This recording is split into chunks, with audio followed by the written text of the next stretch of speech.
ఛందస్సు. ఓకే, ఛందస్సు. ఛందస్సు అనేటువంటి ఈ పదం ఏ విధంగా వచ్చింది అంటే ఛది అనేటువంటి సంస్కృత ధాతువు నుంచి రావడం జరిగింది. సంస్కృత ధాతువు నుంచి రావడం జరిగింది. ఛందస్సు అనే పదం ఛది అనే సంస్కృత ధాతువు నుంచి రావడం జరిగింది. ఇక్కడ ఛది అంటే అర్థం ఏంటయ్యా అంటే ఆనందం, ఆహ్లాదం. ఆనందం కామ ఆహ్లాదం అని అర్థం. ఆనందము, ఆహ్లాదము అని అర్థం.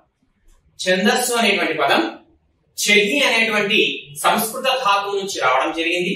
ఛది అనగా అర్థం ఏంటయ్యా అంటే ఆనందము, ఆహ్లాదము అని అర్థం. అదే ఛందస్సు అంటే ఏమిటి అంటే ఆనందాన్ని, ఆహ్లాదాన్ని కలిగించేది. ఆనందాన్ని, ఆహ్లాదాన్ని కలిగించేది.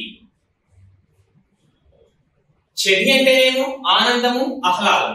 ఛందస్సు అంటేనేమో ఆనందాన్ని, ఆహ్లాదాన్ని కలిగించేది అని అర్థం. ఓకే, ఛందశాస్త్రము అనేది లఘు గురువుల పైన ఆధారపడి ఉంటుంది. దేనిపైన ఆధారపడి ఉంటుంది?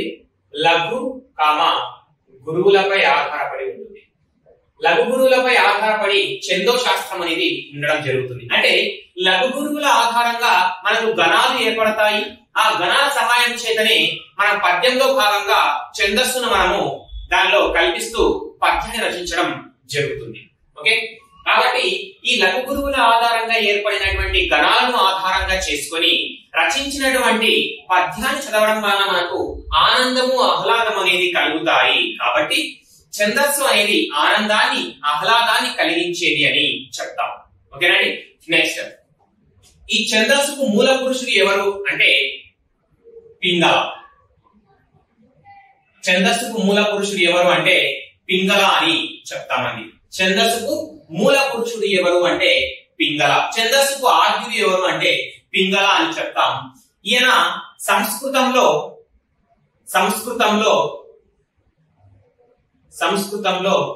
తొలి ఛందో గ్రంథాన్ని రచించడం జరిగింది. సంస్కృతంలో తొలి ఛందో గ్రంథాన్ని రచించడం జరిగింది. అది ఏంటయ్యా అంటే పింగళ ఛందస్సు. ఈ పింగళ ఛందస్సు రచించింది ఎవరు అంటే పింగళ. అర్థమైంది అనుకుంటున్నాను. మళ్ళీ ఒకసారి, ఛందస్సు అనేటువంటి పదం ఛది అనేటువంటి సంస్కృత ధాతువు నుంచి రావడం జరిగింది. ఛది అనగా అర్థము